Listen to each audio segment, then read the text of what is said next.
Si tienen sus Biblias, vamos a Primera de Timoteo y vamos a seguir con el estudio en el capítulo 3 esta mañana. Estamos estudiando la sección donde Pablo le va a dar a Timoteo una lista de calificaciones que señalan a un hombre que fue apartado por el Señor para ocupar la función de un líder espiritual en la iglesia. Y hemos estado hablando bastante en cuanto al liderazgo. Y mencionábamos hace un par de semanas que el liderazgo es un tema tan importante en todos los niveles sociales. Y vemos una crisis de liderazgo en el mundo, en todos los niveles sociales, en los niveles públicos y en los niveles privados. En los cargos más visibles y en los a veces más descuidados, que es sin duda el hogar. El hogar requiere liderazgo, y la falta de liderazgo en el hogar lleva, ¿no es cierto?, a toda clase de problemas que llevan a la crisis y el desboronamiento de las familias. Y hay mucho que se escribe en el mundo en cuanto al liderazgo. Y sin duda, el liderazgo es un concepto que el mundo entiende, que entiende de que hay un grado de influencia que personas tienen y ganan con el paso del tiempo. Hay posiciones en las que estas personas están, que impactan la vida de muchas personas, y las decisiones que ellos toman trascienden en grupos muy grandes, y todos entienden la importancia del liderazgo. Por eso hay muchos libros seculares que hablan del liderazgo.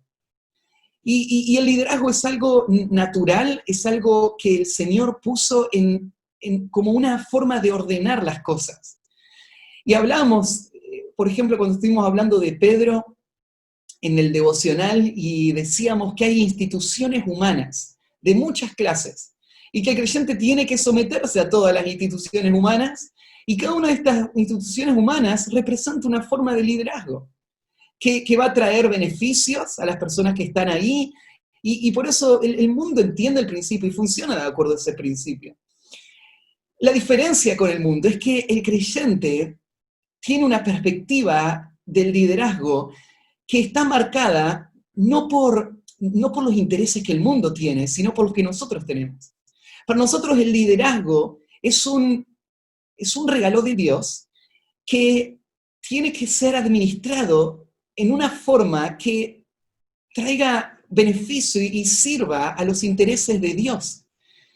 Y Dios estableció la forma en la que personas ganan influencia y los lugares en donde van a ejercer esa influencia. Y hay muchos ámbitos en donde el creyente tiene que ejercer una influencia espiritual.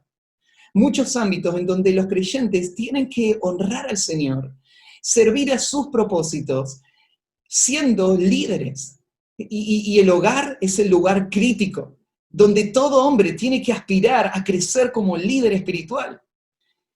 Y en la sociedad hay diferentes lugares donde el Señor va a poner a hombres y mujeres para poder ejercer diferentes niveles de liderazgo, diferentes formas de liderazgo. Pero hay un oficio, que es el oficio más alto en todo el mundo, que es el oficio de mayor trascendencia, que tiene las responsabilidades más altas y que, por lo tanto, representan una necesidad de ocuparnos de quienes ocupan ese oficio. Y es el oficio de pastor, anciano o obispo en la iglesia local. La iglesia local, a diferencia de las demás instituciones humanas, es la institución que Dios creó. La iglesia local, a diferencia de las demás instituciones humanas, las personas que se asocian a otra institución se relacionan bajo esa institución y obedecen a esa institución por ser parte de esa institución. Entonces, cuando uno está en un país, uno obedece a ese país porque vive ahí. Y si quiere cambiarse de país, se va a otro país y ahora se somete a otro país. Uno obedece a las autoridades en la escuela porque son las que están al frente de esa escuela, pero si uno se cambia de escuela, bueno, ahora tiene otra autoridad sobre él. Pero el creyente no se somete a la iglesia porque casualmente está ahí. Y hay autoridad y tiene que ordenarse y tiene que vivir de acuerdo a las normas que le imponen. No, el creyente se somete a la iglesia porque se somete a Cristo. Y Cristo es la cabeza de la iglesia. Y Cristo dirige al creyente a través de la iglesia. Entonces el creyente no ve a la iglesia como una institución más. El creyente ve a la iglesia como su identidad. Y por lo tanto ve a los que dirigen la iglesia como los que representan a aquel que es su máxima autoridad, que fueron colocados ahí por su máxima autoridad y que van a rendir cuentas por su vida.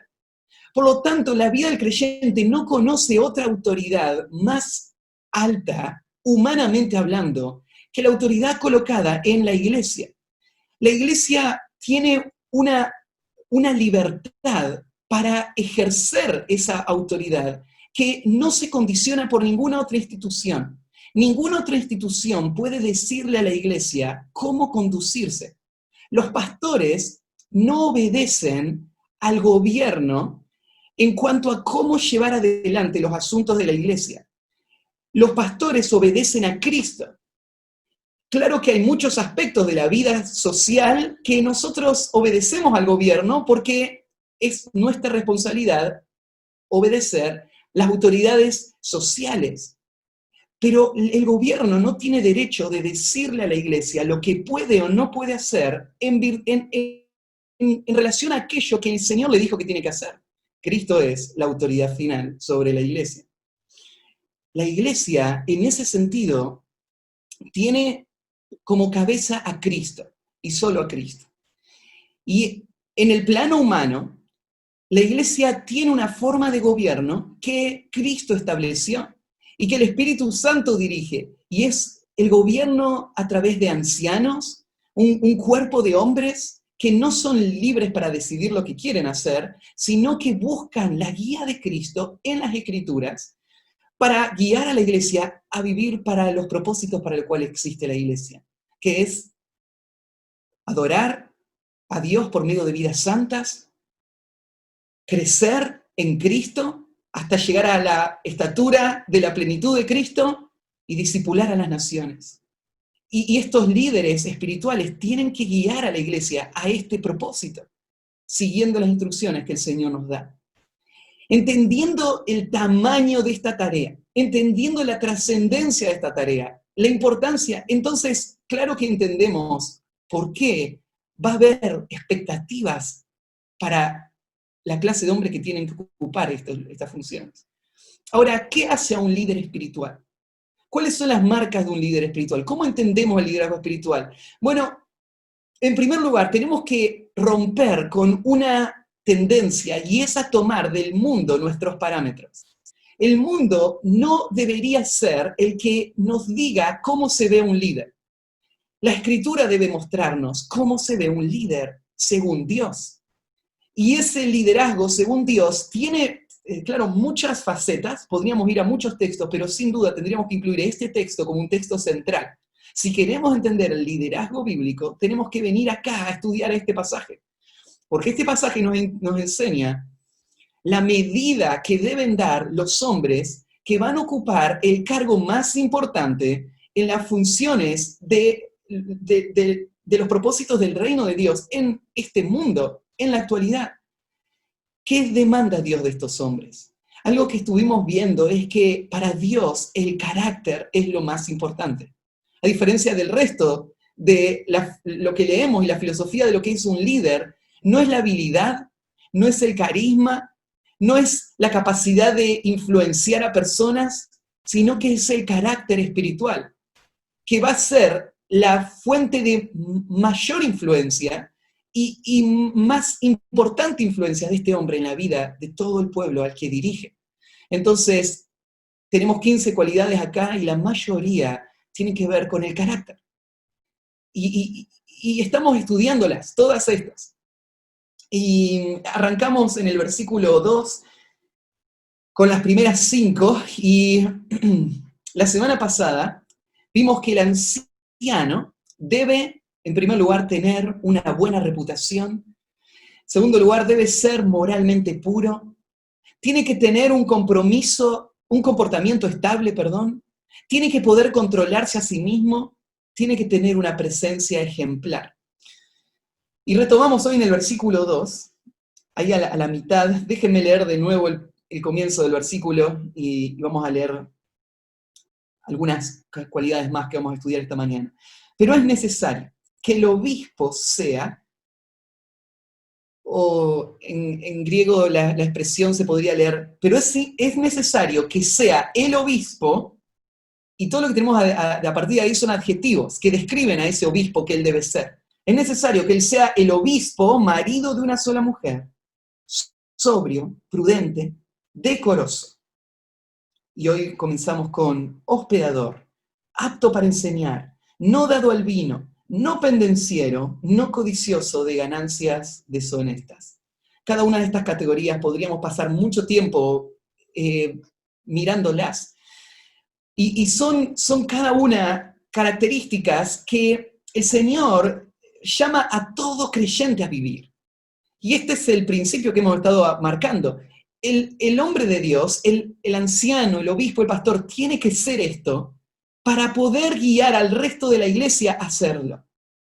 Esto no es algo exclusivo para él. Entonces, todos tenemos que mirar todo lo que vamos a estudiar esta mañana como la marca de la madurez a la que tenemos que aspirar.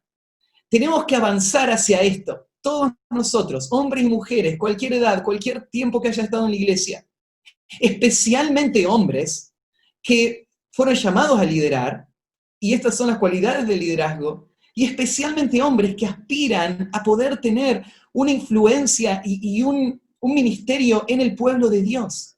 Estas son las cualidades que tienen que desarrollar en su vida, así que vamos a verlas una por una. Lo primero, el anciano debe tener una vida abierta para servir. Este sería el punto 6. El anciano debe tener una vida abierta para servir.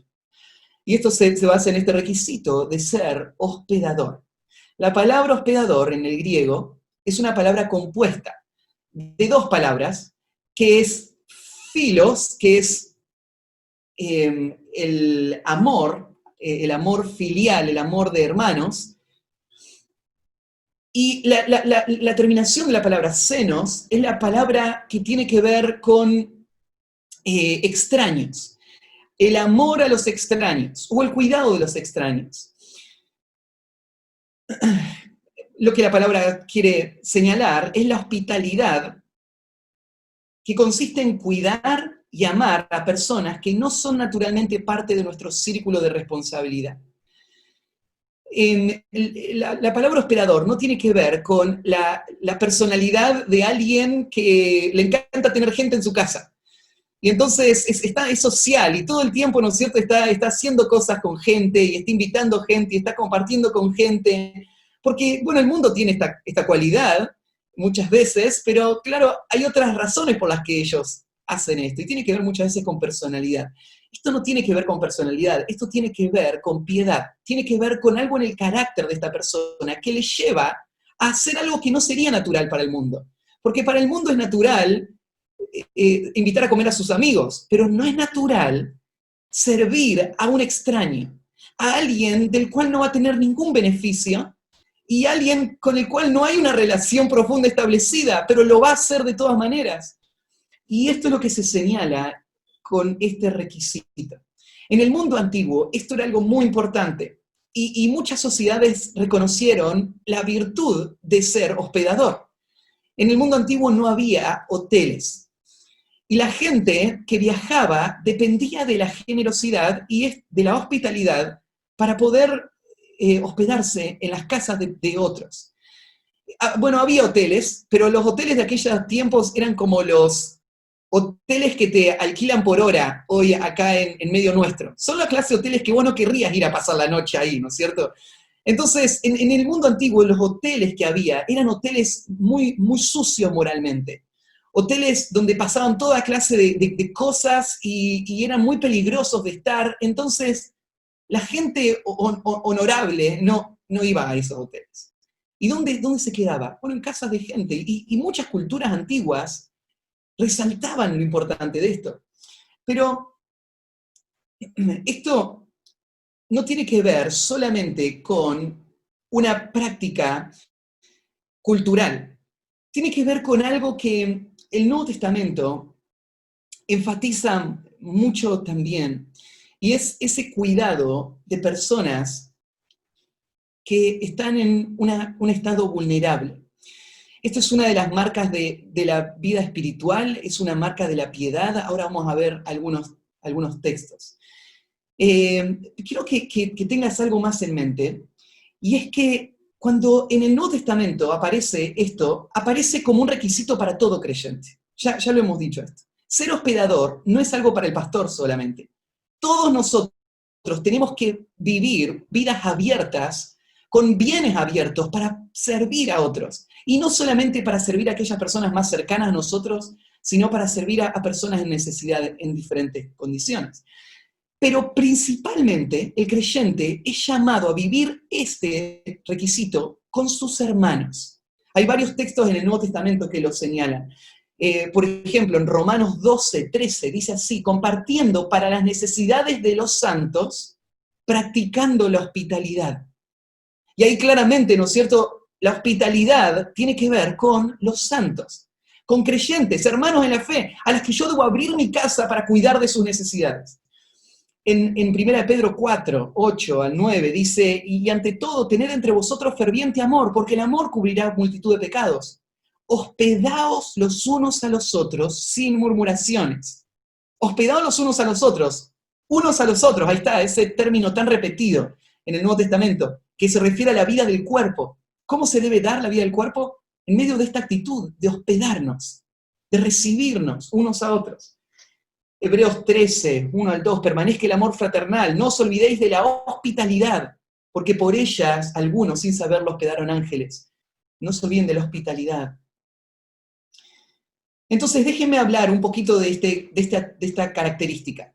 Esto es lo que toda la iglesia debe ser. Deberíamos reflejar esta condición. Y déjenme darle algunas pautas. Estos puntos van a estar, después se los manda Juli por mensajito, así que si no llegás a anotar algunos, no te aflijas, te van a llegar por WhatsApp después. Pero yo noté esto. En primer lugar, la hospitalidad nace en el carácter mismo de Dios. Se basa en cómo Dios es hacia los extraños. En Deuteronomio 10:17-19, tenés una serie de leyes que cuidan a personas vulnerables. Y después habla de Dios. ¿Y por qué hay que cuidar a las personas vulnerables? Bueno, porque Dios hace justicia al huérfano y a la viuda, que ama también al extranjero, dándole pan y vestido. Amaréis, pues, al extranjero, porque extranjero fuisteis en tierra de Egipto. ¿Por qué debemos cuidar de personas vulnerables? Bueno, porque Dios cuida de esas personas a través nuestro. Es la expresión de su carácter. Es la extensión de su obra, nuestro cuidado hacia ellos. Nosotros somos representantes de Dios al hacerlo. Dios es un Dios que cuida al extranjero. Entonces la hospitalidad no es una opción para los que conocemos a nuestro Dios y queremos honrar a Dios. En el Antiguo Testamento la hospitalidad era un indicador de piedad. Si vos lees el libro de Génesis, cuando Génesis quiere mostrarte a una persona piadosa, te cuenta cómo cuidaba a los extraños. Esto es verdad con Abraham, que un día estaba en su tienda y pasaron 3 hombres que él no conocía y los invitó a venir. Fue corriendo a prepararle todos los detalles para cuidar de sus necesidades y resultaron ser 2 ángeles y Dios. Pero Abraham no lo sabía. Pero él era un hombre piadoso y por eso los cuida. Rebeca, que en el pozo de agua no solamente le da de tomar agua a un extraño, sino que le da de beber a todos los camellos de este extraño. 10 camellos, con un cántaro pesado, en un pozo profundo. Ella lo atiende a este hombre sin ningún interés, porque es una mujer piadosa. Esta es la expresión del Antiguo Testamento para señalar a una persona piadosa. Pero no solo del Antiguo Testamento, también en la iglesia primitiva. En la iglesia primitiva, el cuidado de extraños es una marca, o el cuidado de personas necesitadas, es una marca de piedad. por ejemplo, ahí en Primera de Timoteo 5:10, cuando se dan las cualidades de una viuda, de una anciana, que tiene que ser cuidada por la iglesia porque es un referente para la iglesia, se dice que ella ha practicado la hospitalidad.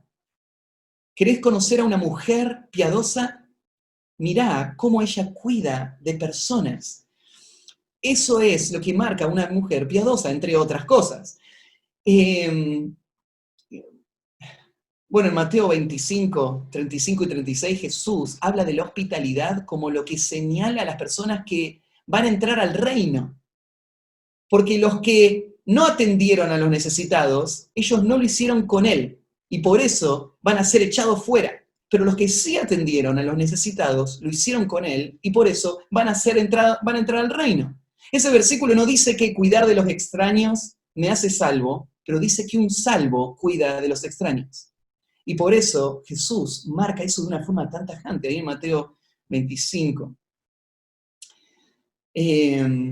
También en Tercera de Juan, versículos 5 y 6, hay otra situación donde personas cuidaron de necesidades de extraños. Esos extraños eran creyentes que estaban de paso. Y estos creyentes llegaron hasta Juan y le contaron lo que ellos hicieron. Y le contaron a la iglesia lo que ellos hicieron. Y Juan dice, ellos dieron testimonio del amor de ustedes. Entonces, la iglesia de aquel tiempo entendía que esta era una marca que señalaba a una persona piadosa. Es una persona que cuida de otros, y principalmente cuida a los que están fuera de su círculo de responsabilidad. No está hablando de cuidar a sus hijos, a su esposa, o a las personas que están bajo su cuidado, sino a otros. Tenés que entender que la hospitalidad también fue algo clave en la primera etapa de la historia de la iglesia. No solamente era clave para la gente de aquel tiempo, sino para los propósitos del Evangelio. Ahí en Juan, en Tercera de Juan, el versículo 8, recién le señalé ese, pero en Tercera de Juan, versículo 8, ahí Juan le dice a Gallo que él tiene que seguir haciendo lo que está haciendo, él tiene que cuidar a los misioneros que llegan hasta su casa, tiene que atenderlos, tiene que darle lo necesario para seguir su viaje, porque si lo hace, va a cooperar con la verdad. La hospitalidad es una forma de cooperación con la obra del Señor. Y la iglesia del mundo antiguo requería esto. Y fue uno de los grandes pilares que permitió que la obra se extendiera. Sin hospitalidad no podría haber sucedido lo que sucedió. Y te digo, por ejemplo, mirá, te lo cito rápido. En Filemón, versículo 22, Pablo habla de su viaje y le dice que le prepare el lugar para que él se hospede. ¿Dónde se hospedaba Pablo cuando viajaba? En casas de hermanos, principalmente. La hospitalidad hacía posible que un misionero como Pablo pueda viajar. En Hechos 10:16, Pedro está hospedado en la casa de un Simón, el curtidor, cuando el centurión manda a buscarlo. ¿Y por qué está hospedado ahí? Porque los apóstoles hospedaban en casas de hombres que los cuidaban para que ellos se puedan dedicar a estudiar, se puedan dedicar a prepararse, se puedan dedicar a predicar el evangelio y se puedan dedicar a hacer la obra del Señor. Gloria a Dios por hombres como Simón, cuyas casas refugiaron a estos hombres, mantuvieron a estos hombres cuidados para que hagan la obra del Señor. En Romanos 16:23 se habla de Gallo, que fue hospedador mío y de toda la iglesia. Gallo era el que había abierto su casa y Pablo lo había recibido a él y a la iglesia y había sido de gran bendición. Y yo les puedo dar testimonio personal. Soy joven todavía, pero ya he pasado por diferentes etapas donde el Señor me permitió salir a otros lugares y estar en otros lugares. Y Dios me bendijo con personas que me cuidaron en diferentes circunstancias para poder hacer la obra, que me recibieron en sus casas, que me dieron todo lo que necesitaba para poder hacerlo. Y esto es precioso. Y más cuando lo ves en personas sumamente necesitadas, como por ejemplo, ahora estuvimos en la selva en febrero, ¿no? Y este hombre Santiago, se llamaba así, el hombre que nos recibió, era el pastor de la iglesia. Y Santiago había sido pastor por más de 40 años, su papá el primer pastor que la señorita Sofía había nombrado, y en su casa nos recibió. Y estaba todo el tiempo pendiente de nosotros. Y vos sabés lo que significa para Santiago llegar un día y decir, hoy tengo algo muy especial para darles, para ustedes. Y sacar una botella de agua mineral para dárnosla a nosotros. ¿Sabés lo que representa en el medio de la selva esa botella de agua mineral? O un día, era martes, ¿no es cierto? Y dice, el domingo va a haber una comida especial. Tengo una sorpresa para ustedes. Y el domingo, ¿no es cierto? Cuando se iba acercando, él nos preparó una sorpresa. Hoy, el domingo vamos a comer pasta. Y el domingo nos dio 2 paquetes, o 2 o 3 paquetes, de fideos tallarines, como los Luchetti, ¿no es cierto? De esos, o el Favorita, la marca que compre, ¿no es cierto? De esos paquetes. Y nos los dio a nosotros. ¿Sabes cuántos kilos de manioco tienen que producir ellos para poder comprarle al barquito que pasa una vez cada tanto 1 kilo de fideo? Pero ellos estuvieron ahí, ¿no es cierto?, cuidándonos, a los hombres que vinieron a enseñar la palabra. Eso fue algo precioso, ¿no es cierto?, que nos partía el corazón, nos llenaba de gozo, ¿no es cierto? Y esto es la forma en la que el mundo ha... el Evangelio ha llegado al mundo, a todos los rincones del mundo. Y no solamente personas que hospedaron a los obreros, sino personas que en sus casas hospedaron a la iglesia. Tenés por varios pasajes en el Nuevo Testamento donde se habla de personas que tienen la iglesia en su casa. Ahora, tener la iglesia en tu casa representa desafíos. Claro, vos podés decir, bueno, pero ellos porque vivían en otra época, ahora yo tengo otra realidad. Y vos cuando pensás que la iglesia venga a tu casa, empezás a pensar, bueno, pero ¿qué tal si viene alguien con coronavirus a mi casa y nos contagia? O pensás, pero ¿qué tal si viene alguien que es un chorro, ¿no es cierto?, que está ahí afuera y todos saben, ¿no es cierto?, y lo traigo a mi casa, eso va a crear mucha vulnerabilidad, él va a ver todo lo que hay en mi casa y voy a estar en peligro. Traer a la gente a mi casa significa que me van a dejar todo desordenado, que va a estar todo sucio. Traer a la iglesia a mi casa significa que voy a tener que hacer algo con mis hijos, ¿no es cierto?, y reacomodar las cosas, y durante ese tiempo, ¿no es cierto?, todo va a ser un desorden. Claro que significa todo eso, y siempre significó todo eso. Las cosas no han cambiado. Siempre significó peligro, siempre significó vulnerabilidad, siempre significó incomodidad, y la iglesia lo hizo. Y la obra del Señor comenzó así. Algunos de ustedes están en la vida de nuestra iglesia desde el principio y saben que nuestra iglesia requirió esto desde el principio. No estaríamos acá si no fuese a ser por la hospitalidad. Porque nuestra iglesia comenzó en casas. Comenzó en nuestro departamento que alquilamos con Elie y era todo, multiuso, ¿no es cierto? Todo lo que se imaginan era ese departamento. En una casa empezó la iglesia. Y de ahí, en los barrios, en las casas de los hermanos. Llevó años hasta que tuvimos nuestro primer local. No debemos perder eso. Si nos acomodamos a la comodidad de no tener que ser invadidos por la iglesia, entonces hasta ahí va a llegar la capacidad de la iglesia de seguir adelante. Porque la iglesia requiere esta actitud de hospitalidad de sus miembros y de la iglesia misma, que va a recibir al pueblo de Dios para que los propósitos del Señor sean llevados adelante a través de la vida de la iglesia en sus casas y a través de sus casas. La hospitalidad es algo vital. La hospitalidad tiene resultados más grandes de lo que podemos imaginar. Dice Hebreos 13:2 que algunos sin saberlo hospedaron ángeles. Y se está refiriendo a Abraham y Sara, que ni tenían una idea de a quién estaban recibiendo en su casa. Y el impacto que iba a tener ese día en su casa. No tenés una idea del impacto que va a tener, que puede tener esta vida de hospitalidad. Entonces esto tiene que ser una cualidad de un pastor. ¿Por qué tiene que ser centralmente la vida de un pastor de esta manera? Bueno, tiene que serlo porque él tiene que marcar el estándar, él tiene que ser el que guía a toda la iglesia a vivir de esta manera, y es en el contexto del hogar donde la intimidad y la relación se puede ver mucho más cercana y la influencia puede ser mucho más grande. Así que este es el requisito. Tiene que ser hospedador. Hospedador. Entonces, déjame cerrar esto con un par de preguntas. Hombres, ¿está tu vida y tus cosas abiertas a las personas? ¿Estás dispuesto a compartir lo tuyo con personas que no están en tu círculo de relaciones más estrecho?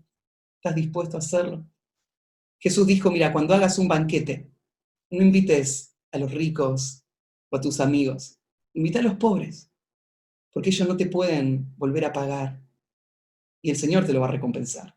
Bueno, esta es la actitud de un cristiano. Esto es lo que deberíamos hacer. Invita a tus amigos también, sin duda. Pero hospitalidad significa mucho más aún que eso. Próximo requisito. El anciano, dijimos, debe tener una vida abierta para servir. El próximo, el 7, el anciano debe poder enseñar con efectividad. El anciano debe poder enseñar con efectividad. Esta característica que aparece acá es la única que abiertamente o claramente señala una habilidad. Todas las demás tienen que ver con carácter, pero esta tiene que ver específicamente con habilidad. Este hombre tiene que ser capaz de enseñar. Didácticos, ¿sí? Didácticos. ¿Qué significa? Bueno, él tiene que ser capaz de guiar a otros por medio de la verdad de las Escrituras y ser capaz de defender la doctrina bíblica con claridad y convicción. Para lograr esto, primero, él tiene que ser un alumno diligente, para luego ser un enseñador hábil, fervoroso y con celo por la tarea que realiza. Esto es lo que él tiene que llegar a ser para poder calificar para el ministerio. ¿Por qué es tan importante que un anciano pueda enseñar? Bueno, déjenme hacerle un recorrido rápido. Arranquemos por el Señor Jesús. Si vos miras el ministerio de Jesús, su ministerio estuvo enfocado principalmente a la enseñanza. Recorría Jesús todas las ciudades y aldeas enseñando en las sinagogas y predicando el evangelio del reino. Esto es lo que él hizo. Él lo hacía, como dice el texto ahí, en sinagogas, en templos, al aire libre, por las casas, pero a eso se dedicó el Señor. Él se dedicó a enseñar. Él enseñaba a partir de la verdad bíblica. Él se pasaba en la revelación que Dios ya había dado. Y él tenía la autoridad para expandir eso, por ser Dios hablando. La gran comisión está apoyada sobre la enseñanza. Ahí en Mateo 28 tienen que hacer discípulos enseñándoles que guarden todas las cosas que yo os he mandado.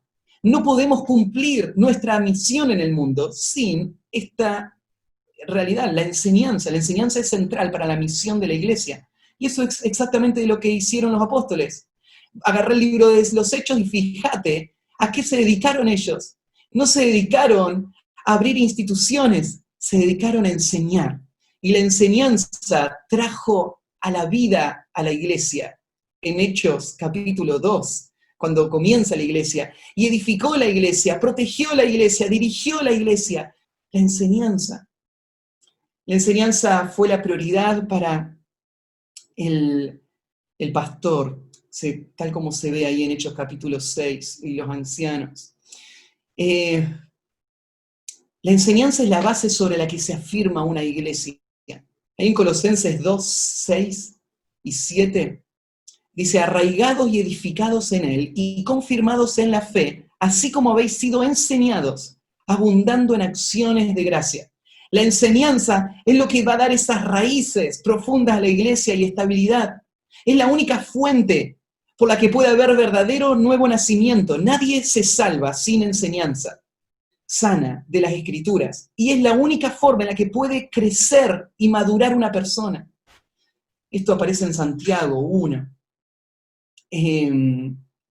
Por lo tanto, debe ser la prioridad del pastor enseñar y formar enseñadores. En 2 Timoteo 2:2, Timoteo tiene que dedicarse a transferirle a hombres fieles que sean capaces de enseñar a otros la verdad.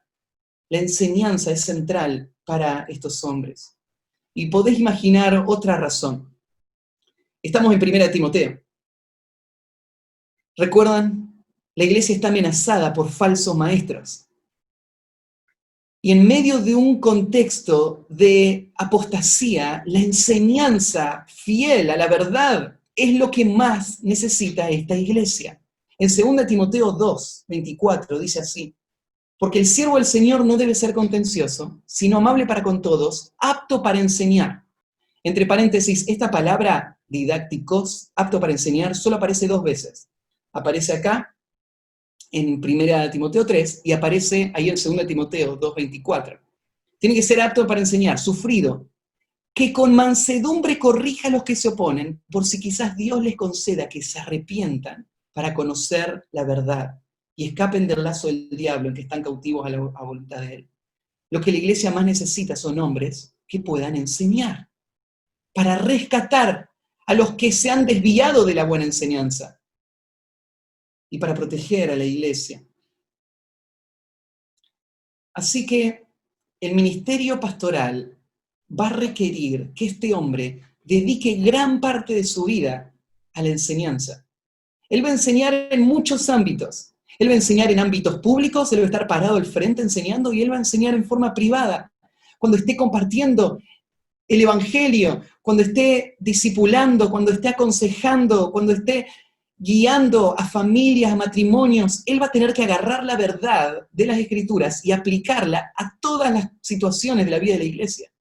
Él tiene que ser un maestro. Él tiene que ser capaz de enseñar con claridad, convicción y precisión, para que la iglesia pueda ser edificada y pueda ser protegida.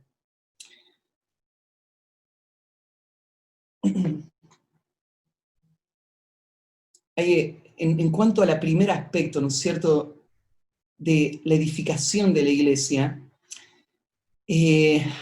Alexander Strauch dice que la enseñanza o este requisito que se menciona acá incluye 3 elementos. Ser capaz de enseñar requiere 3 características. Primero, conocimiento de las Escrituras. Segundo, disposición a enseñar. Y tercero, habilidad para comunicar. Estas son las 3 características que tiene que desarrollar el hombre. Porque él tiene que enseñar. Él tiene que enseñar en su hogar. Y si va a enseñar en la iglesia, él tiene que desarrollar estos 3 aspectos. Él tiene que conocer las Escrituras exhaustivamente. Él tiene que, a la hora de hablar con la gente, él tiene que hablar las Escrituras. No tiene que hablar sus ideas, él tiene que mostrar una disposición a hablar constantemente de las Escrituras y de la verdad de las Escrituras. Y en tercer lugar, tiene que evidenciarse la claridad con la que él puede hablar, en que personas entienden lo que él le dice y abrazan esto que él le está diciendo porque él está siendo efectivo en esa tarea de comunicación.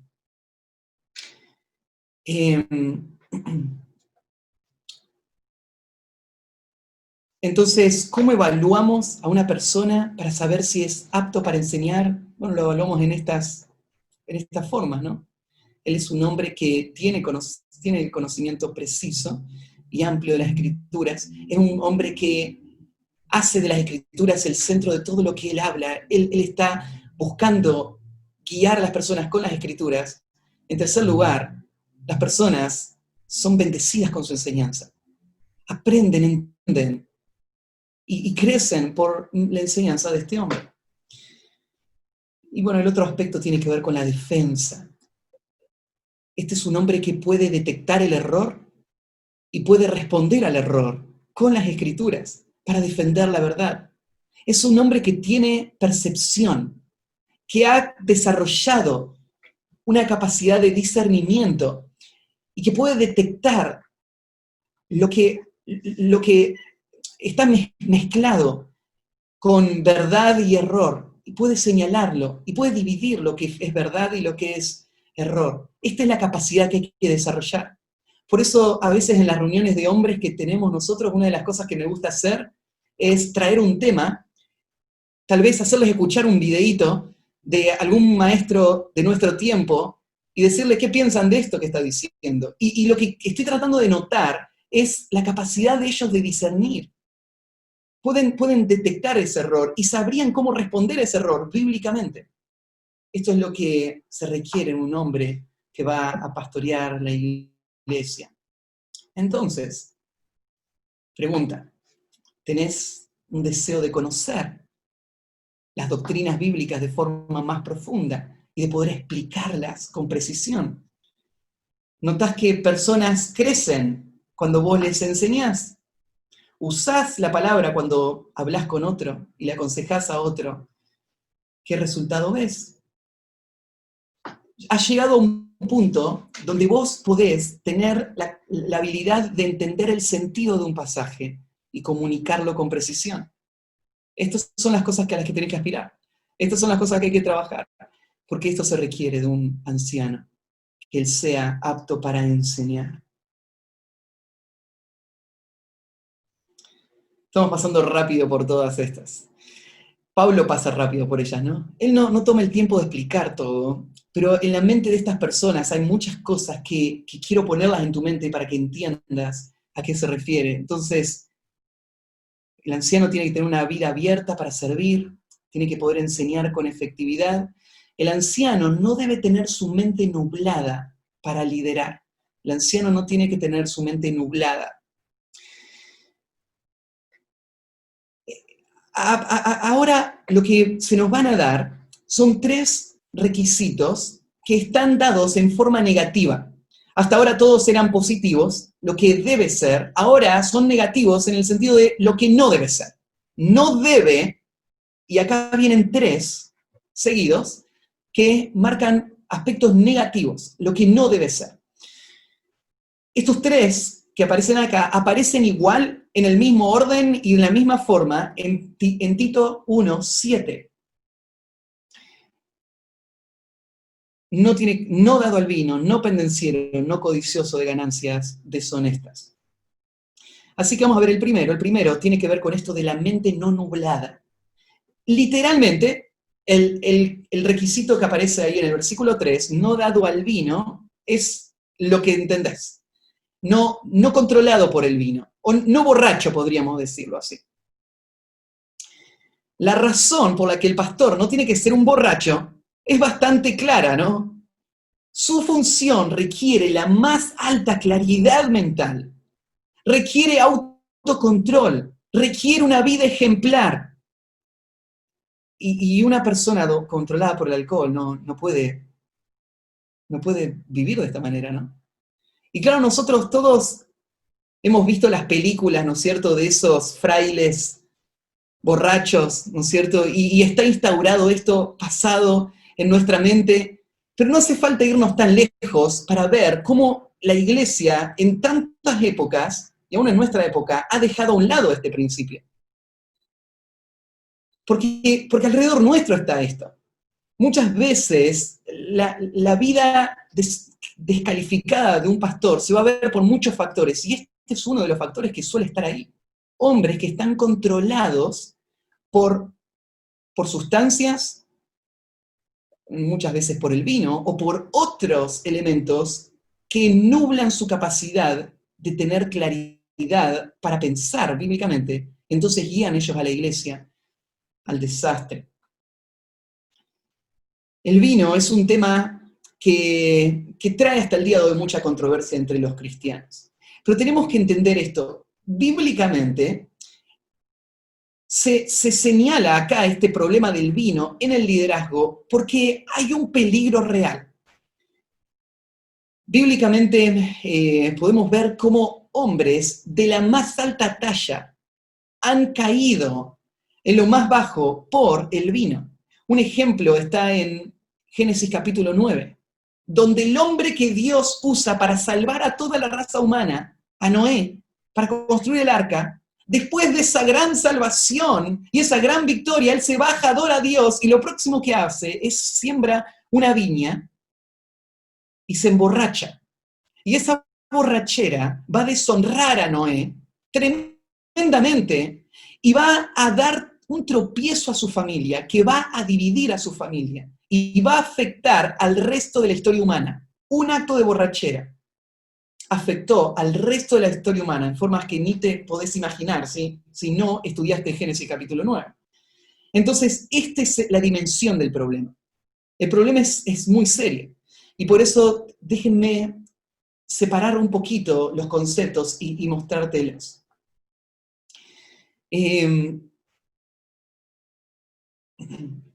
Tenemos que ver dos aspectos.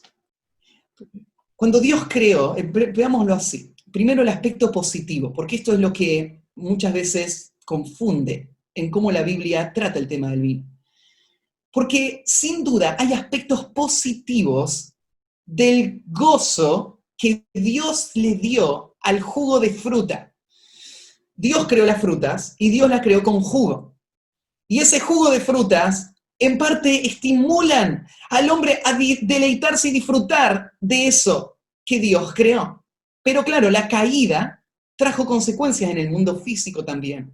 Una de las consecuencias es la descomposición y la fermentación de ese jugo, que lleva a que ese deleite se convierta en un peligro. Y la Biblia habla del vino en estas dos formas. Hay pasajes donde te hablan del vino en una forma positiva y otros que te lo hablan en una forma negativa. Déjenme explicárselos un poquito más. En la Biblia habla, por ejemplo, de los beneficios del uso del vino y habría un montón para señalar. Déjenme enfocarme en estos. El vino, por ejemplo, es una de las ofrendas que Israel le llevaba a Dios. Claro, para Dios el elemento vino no puede ser pecaminoso en sí mismo, porque de otra manera no lo aceptaría en su altar. Israel llevaba vino a ofrecerlo en el altar. En el Salmo 104, versículo 15, se habla de que Dios hace que la tierra produzca el vino. En Jeremías 31, 12, se habla del reino futuro como un reino donde va a haber vino, donde Cristo como Mesías va a reinar. En 1 Timoteo 5, 23, se habla de el vino en un uso medicinal, cuando Pablo le dice a Timoteo que no tome más agua, que tome un poco de vino por causa de sus enfermedades. ¿Y por qué la Biblia habla en esta forma del vino? Claro, estas expresiones tienen que ver con ese primer elemento, que es Dios creó el placer. Ahora, vos tenés que diferenciar el concepto de vino. Lo que para él es vino, no es lo mismo que para nosotros es vino. Entonces, muchas veces, cuando la Biblia habla del vino, lo que se refiere es al jugo de la fruta sin fermentar. Y usa una palabra que en la traducción se tradujo como vino. Otras veces, cuando se habla del jugo de uva fermentado, se habla de, por ejemplo, el uso medicinal que tenía. En el mundo antiguo se usaba el vino como hoy se usa, por ejemplo, el alcohol. ¿Vieron que el alcohol al 70% te mata las bacterias? Bueno, el vino, en aquel tiempo se hacía, lo que hacían era diluir en el agua que van a tomar una medida de vino para purificar ese agua de las bacterias. Pero la medida era pequeña, la medida no permitía que se emborrache la persona, ni era la intención. La intención era que no me enferme de las bacterias. Imagínate un agua estancada, la mayoría de los pozos eran agua estancada, genera toda clase de bacterias. Entonces, esto se hacía. Por eso el elemento vino no está señalado como algo pecaminoso en sí mismo. Y no se hacen todas estas discriminaciones. Pero el vino es señalado en toda la Biblia con connotaciones negativas también. Por ejemplo, el que se deja seducir por el vino muestra su falta de sabiduría, según los proverbios.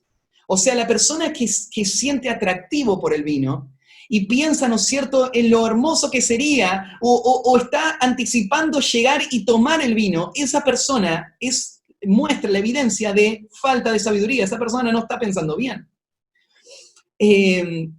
¿Por qué? Bueno, los proverbios dicen, el amor por el vino llevan a la pobreza. En Proverbios 21, 17, 23, 20, el amor por el vino lleva a toda clase de dolores. El vino es una piedra de tropiezo para el hombre. Y muchas veces, tristemente, las personas que defienden el vino y dicen no hay ningún problema con tomar vino, son las personas que después sufren en su propia vida o en la vida de sus hijos el problema del alcoholismo. Entonces, subestimar al vino y decir, yo lo manejo, yo lo puedo introducir a mi casa y no va a traer ninguna consecuencia ni en mí ni en ninguno de mis hijos, es ingenuidad, no es sabiduría. La sabiduría me hace pensar, hay peligros, serios peligros, en relación al uso del vino. Por eso en el Antiguo Testamento se prohíbe a los reyes tomar vino, se prohíbe a los sacerdotes tomar vino bajo pena de muerte, y se prohíbe a cualquier persona que se consagre a Dios tomar vino. Nada de vino, en lo absoluto. El Antiguo Testamento entonces prohíbe en estos lugares el uso del vino. ¿Por qué? Porque el rey tiene que juzgar a la nación. Porque el sacerdote va a representar a Dios. Porque el hombre consagrado a Dios va a servir y va a entregarse como un sacrificio a Dios. No debe tomar vino. Ninguna forma de vino. El Antiguo Testamento da esas prohibiciones. Y en el Nuevo Testamento tenemos un detalle más en cuanto al vino. Aparece ahí en Romanos 14, 21, como una explicación de Pablo de el amor cristiano que restringe la libertad cristiana. No está prohibido por la Biblia que un creyente tome vino. Pero Pablo dice que el amor cristiano en muchas ocasiones prohíbe al creyente tomar vino. ¿Por qué? Porque el creyente no quiere ser de tropiezo para el otro. Y si el creyente usa su libertad y es de tropiezo a otro creyente, mejor le sería que se le ate una piedra de molino en el cuello que haber hecho tropezar a uno de estos pequeños. Entonces Pablo toma muy en serio el tema del vino y dice, si esto va a ser una ocasión de caer, no tomen nunca, de ninguna manera. Y muchos saben, ¿no es cierto?, que en nuestra iglesia, nosotros, los miembros de nuestra iglesia, tenemos este compromiso a no tomar vino. Entonces, en el contexto de nuestra iglesia, es más fácil defender este principio, que el pastor no sea un borracho, porque en nuestra iglesia el pastor ni siquiera toma vino, en ninguna forma, ¿sí? Porque entendemos que no queremos poner tropiezo a nuestros hermanos. Y es algo totalmente, una muestra de falta de sabiduría, el menospreciar el peligro que el vino tiene. Y en nuestra cultura no hace falta el vino para poder disfrutar. Hay muchas otras opciones que no tienen los mismos peligros. Entonces, aunque el vino en sí no es prohibido, la borrachera sí en todo el Nuevo Testamento es señalada como un gran pecado, como algo totalmente prohibido. Ahí en Primera de Pedro, capítulo 4, versículo 3, dice, basta ya el tiempo pasado para haber hecho lo que agrada a los gentiles, andando en lascivias, concupiscencias, embriagueces, orgías, disipaciones y abominables idolatrías. Mirá en la compañía de qué otros pecados te pone la borrachera. Es algo muy serio. Y dice, mirá, basta ya está. Esta expresión basta ya es lo que una mamá le diría en el mundo griego. Una mamá, por ejemplo, que le quiere decir a su hijo, ya basta, hubiese dicho exactamente esta expresión. Esto es lo que Pedro está diciendo, ya basta, nunca más, ya pasó. Eso fue antes, donde vos te entregabas a tus pecados, ahora nunca más, nunca más. La borrachera para el creyente es inadmisible. En 1 Corintios 5, 11, se dice que el creyente no se tiene que juntar con otro creyente o con otra persona que dice ser creyente y es borracha. Una persona que dice que es borracha y dice que es creyente es una contradicción tal que no deberíamos admitirlos en la vida de nuestra iglesia, ni deberíamos participar en ninguna actividad social con estas personas. No debemos recibirles. ¿Por qué? Porque es una contradicción al evangelio, ser borracho y ser creyente. Y esto es lo clásico, ¿no? Vos vas a predicarle a un borrachito que está ahí en la esquina y te dice, sí, yo soy creyente. Es más, cuando yo estaba en la cárcel, Dios me dio el don de la alabancita, me dijo una vez uno de estos borrachos. ¿Cuál es el don de la alabancita? Hasta ahora no lo encontré en la Biblia, ¿no? Pero esta es la contradicción en la que viven estas personas. En 1 Corintios 6 dice que ningún borracho va a heredar el reino de Dios. Nadie que practique este pecado muestra las características de un verdadero hijo de Dios. Este es un pecado abominable. Obviamente, el pastor no tiene que estar dado al vino, ¿no? El Nuevo Testamento lo condena, la iglesia lo debe condenar también. Bueno, creo que tenemos tiempo para uno más. Vamos a ver. Hemos avanzado por varios. Deme unos minutitos más.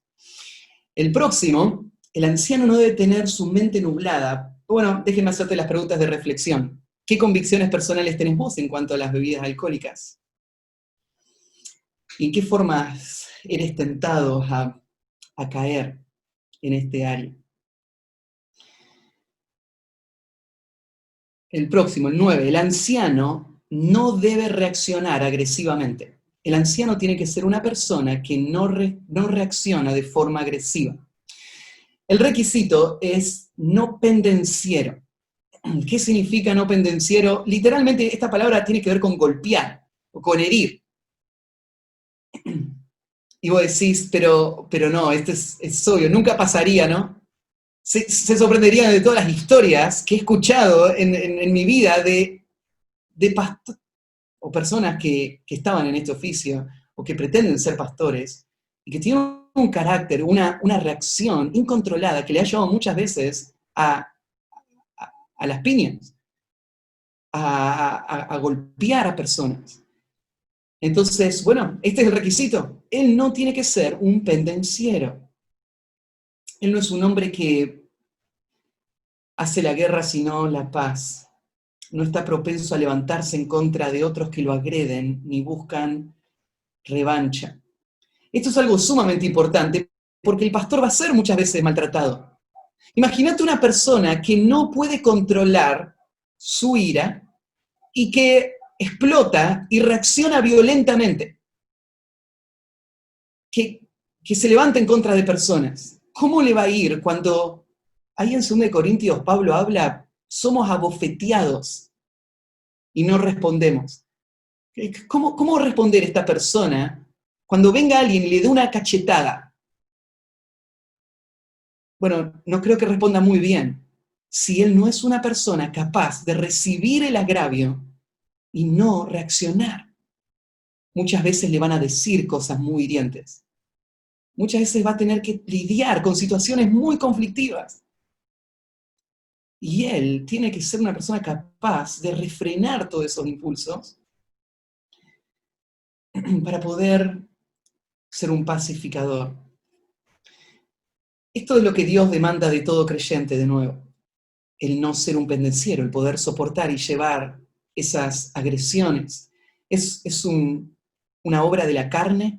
Ahí en Gálatas 5, cuando se hablan de las obras de la carne, dice, manifiestas son las obras de la carne, que son adulterio, fornicación, inmundicia, lascivia, idolatría, hechicerías, enemistades, pleitos, celos, ira, contienda, disensiones. Y ahí aparecen las borracheras también más adelante, pero estos pleitos es una de las obras de la carne, contrario al fruto del Espíritu. Claro, el no agarrarte las piñas no es lo único, ¿no? Ahí en Tito, cuando aparece la lista de requisitos, Tito usa otra palabra, él pone la palabra iracundo, que no sea un iracundo. Y las dos palabras se complementan. No ser pendenciero y no ser iracundo van de la mano, porque el pendenciero es una persona que tiene ira y expresa la ira con estas acciones, con lo que él va a decir o con lo que él va a hacer. La ira, una persona que se enoja fácilmente, es una persona que no es apta para el ministerio, porque esa ira va a llevarle a grandes consecuencias. Hay en Proverbios 29, 22, dice, el hombre iracundo levanta contiendas y el furioso muchas veces peca. La ira es la que termina después en la pelea. Este es el lugar donde se debe frenar. Y en el capítulo 14, Proverbios 14, 17, dice así, el que fácilmente se enoja hará locuras, y el hombre perverso será aborrecido. En medio de esa ira, el hombre no piensa con cordura. Y en un momento de ira, él puede tomar decisiones o traer acciones que sean devastadoras. Claramente no tienen que estar en sus manos cosas valiosas, mucho menos, ¿no es cierto?, algo tan valioso como la iglesia. Un hombre iracundo va a cometer locuras. Proverbios 22, 24, dice que dice, no te entremetas con el iracundo, ni te acompañes con el hombre de enojos, no sea que aprendas sus maneras y tomes lazo para tu alma. ¿Vas a poner de pastor a un excelente predicador pero que se enoja todo el tiempo? Proverbios dice, no tenés que estar con el que se enoja todo el tiempo, porque no tenés que aprender lo que él hace para que no te vaya mal. ¿Y lo vas a poner de ejemplo, de modelo al frente de la iglesia? De ninguna manera. Con el iracundo ni siquiera tenemos que compartir tiempo para no aprender sus maneras, dice el proverbio. El necio da rienda suelta a su ira, mas el sabio al fin la sosiega. Mira, el sabio no es una persona que no experimenta la ira, pero el sabio es una persona que la domina. Es una persona que no le da riendas sueltas a la ira. Ese es el camino de la sabiduría. El camino de la sabiduría es tratar con el corazón y ser capaz de dominar el corazón. No solamente para no hacer nada, sino para no darle lugar a esa ira, ni siquiera para pensar nada, ni tener la intención de nada que no honra al Señor. La ira debe ser aplacada. ¿Y cómo se aplaca la ira? Bueno, es un fruto del Espíritu, ¿no? La mansedumbre. Y eso es lo que debemos aspirar. En eso debemos trabajar. ¿Cómo se evalúa un hombre en este aspecto? ¿Cómo sabemos si una persona da a la altura para ser un pastor o no? Queremos evaluar, él no tiene que ser un pendenciero, pero ¿cómo lo sabemos? Bueno, tenemos que mirar su hogar, cómo trata a sus hijos.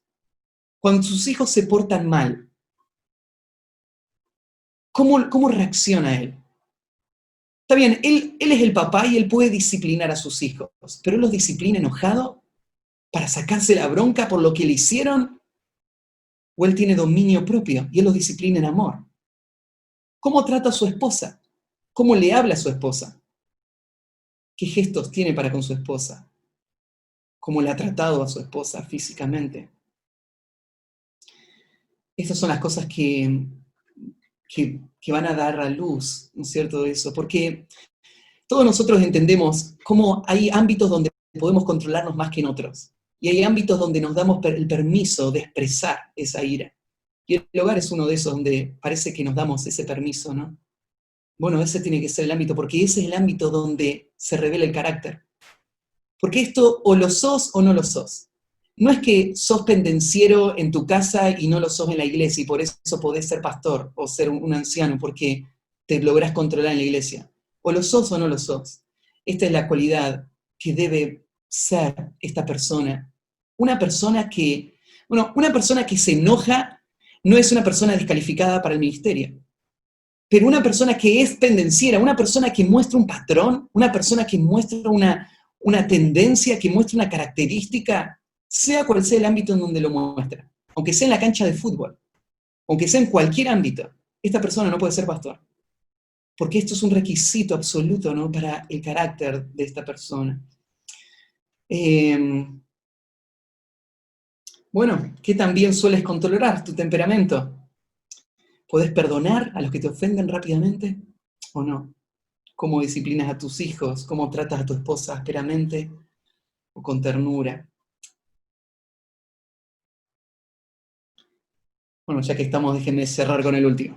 El último, el anciano no debe usar el ministerio para ganar dinero. El anciano no debe usar el ministerio para ganar dinero. Y dice, no pendenciero, no codicioso de ganancias deshonestas. Bueno, este requisito señala algo que es un peligro al que todos estamos expuestos. Porque nuestro corazón es propenso al egoísmo y a pensar en nosotros mismos. Y a usar lo que nos rodea para beneficiarnos. Y en una forma en la que somos propensos a usarlo es a usar los recursos que nos rodean para beneficiar mis intereses. Y cuando un hombre está en la iglesia, él va a administrar recursos, pero son recursos que fueron dados para la obra del Señor. Y por eso este hombre tiene que usarlos en una forma desinteresada, pensando en los intereses del Señor y no en los suyos propios. Ahora, podríamos arrancar de algo mucho más profundo. El hombre que va a ser pastor no solamente tiene que ser un hombre que administra bien, que administra para el Señor. Él tiene que ser un hombre como Pablo habla de sí mismo. Él dice, con el mayor placer, yo gastaré lo mío. Y yo mismo me gastaré del todo por amor de vuestras almas, aunque amándoos más, sea amado menos. Y quiero decirte esto, un hombre que no se entrega gozosamente y todos sus bienes por servir al pueblo de Dios, es un hombre egoísta. Y es un hombre que tarde o temprano ese egoísmo va a manifestarse en algún momento en el que él va a usar lo que no debe usar para sus propios beneficios. Esta es una de las formas en las que uno evalúa a un hombre para el ministerio. ¿Qué tan generoso es?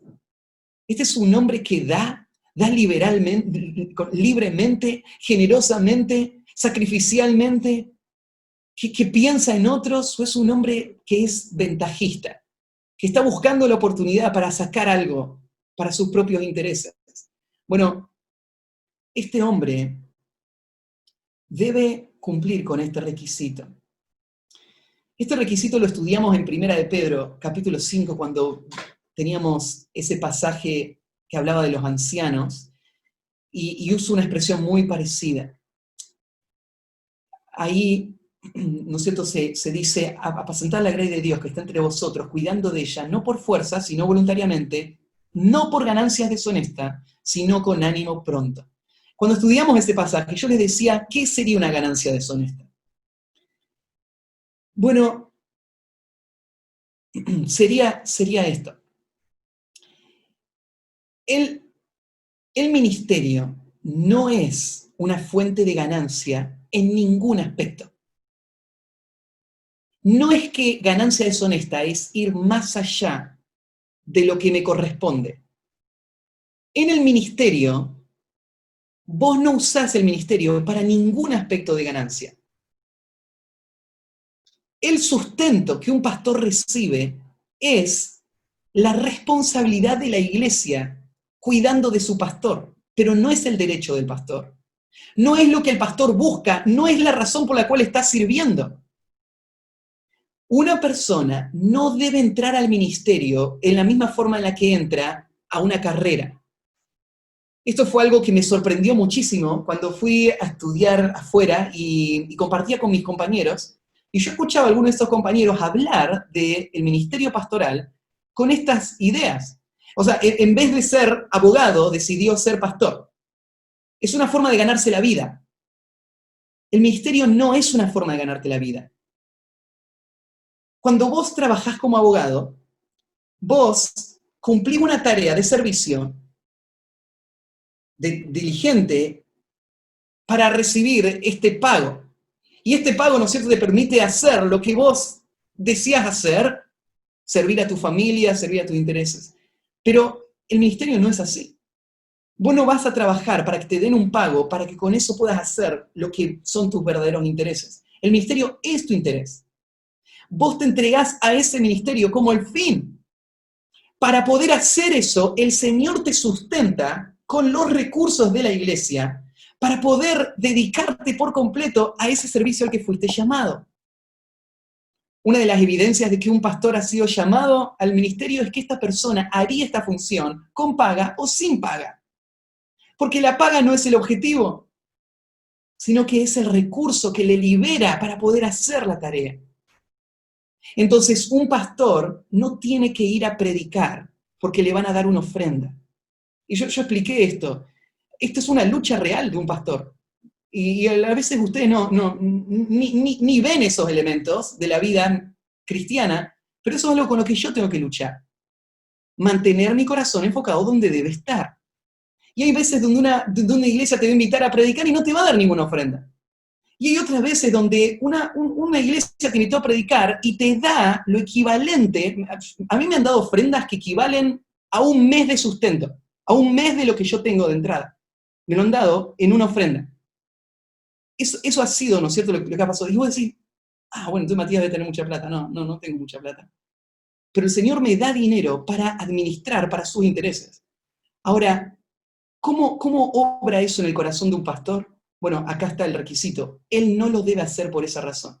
Si llega a ser claro en la vida de la iglesia que hay un hombre ocupando una función pastoral, que él está pensando en sus intereses económicos y no en los intereses del Señor, ese hombre tiene que salir del ministerio en ese mismo momento. Porque él no debe ser codicioso de ganancias deshonestas. Hay muchas formas en las que esto se evidencia. A veces se evidencia en un mal manejo de dinero, a veces se evidencia en un mal manejo de relaciones. Se puede manifestar en diferentes formas, pero este hombre tiene que ser un hombre que no desea las ganancias deshonestas. Esta es una piedra de tropiezo que ha traído gran dolor al pueblo de Dios. Habría muchas historias. Algunos de ustedes conocen o han sido afectadas por alguna historia. Hay en Judas, versículo 11, se señala, ¿no es cierto?, esto como una de las marcas de los falsos maestros. Ellos se lanzaron por lucro en el error de Balaam y perecieron en la contradicción de Coré. Balaam es el ejemplo clásico de un profeta de Dios, o un profeta que pretendía ser un profeta de Dios, que en realidad su Dios era el vientre. Él estaba pensando solamente en sus intereses económicos y por lo tanto, él estuvo dispuesto a llevar al pueblo de Dios a la destrucción para poder sacar un bocado de ganancia personal. Él le dio a Balac una herramienta para destruir al pueblo de Dios, para poder sacar una ganancia personal. Cuando esto está en el corazón del líder, esto va a abrir puertas a toda clase de situaciones y de consecuencias en la vida de la iglesia. Por eso el líder tiene que evidenciar esta característica. Pero recuerden, esto no es para el líder nomás. ¿No somos todos llamados a poner la mira en las cosas de arriba y no en las de la tierra? Claro que tenemos que esperarlo de los líderes, pero tenemos que imitarlo todos nosotros, todos, en cualquier ámbito. Vivir de esta manera, no poner nuestra mirada en eso. Y usar todos los recursos que el Señor nos da para ganar amigos, para que nos reciban las moradas eternas. Esta es la actitud, esta es la forma en la que debemos vivir. Así que el Señor siga cultivando esto, para que en la vida de nuestra iglesia puedan surgir hombres con convicciones profundas y vidas consistentes, para que puedan ocupar esos cargos y servir al Señor de esta manera. Y podamos enviar al mundo obreros que funden iglesias y lideren iglesias que vivan esta clase de vida y traigan gran bendición al pueblo que están guiando. Así que bueno, muchos desafíos. Cada uno de estos, ¿no es cierto?, daría para hablar mucho más, pero estamos haciendo un panorama que el Señor nos permita seguir creciendo como iglesia en todos estos aspectos. Vamos a orar y terminar.